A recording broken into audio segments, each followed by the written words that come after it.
ተሸሁድ ላይ አተህያት እንዴት ነው የምንለው? ከዛም ቀጥለንስ ምን ማለት አለብን? ቪዲዮ ብዙ ሙስሊሞች ጋር እንዲደርስ ሼርና ኮፒ ሊንክ ማድረግ አትርሱ። ተሸሁድ ላይ ስንቀመጥ ማለት ያሉብን 3 ነገራቶች አሉ። የመጀመሪያው አተህያት ነው።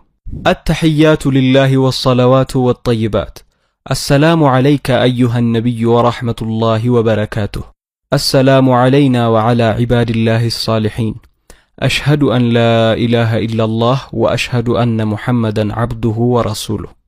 كزيام قتلن صلوات إبراهيمية نلالن. اللهم صل على محمد وعلى آل محمد كما صليت على إبراهيم وعلى آل إبراهيم إنك حميد مجيد. اللهم بارك على محمد وعلى آل محمد كما باركت على إبراهيم وعلى آل إبراهيم إنك حميد مجيد. መጨረሻ ላይም የአላህ መልእክተኛ ሰለላሁ ዐለይሂ ወሰለም ያስተማሩንን ዱዓ እናደርጋለን።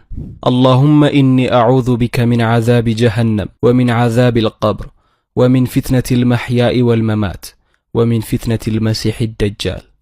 ከዚህ በኋላም ሰላም ብለን መጨረስም እንችላለን፣ ሌላ ዱዓ ማድረግም እንችላለን።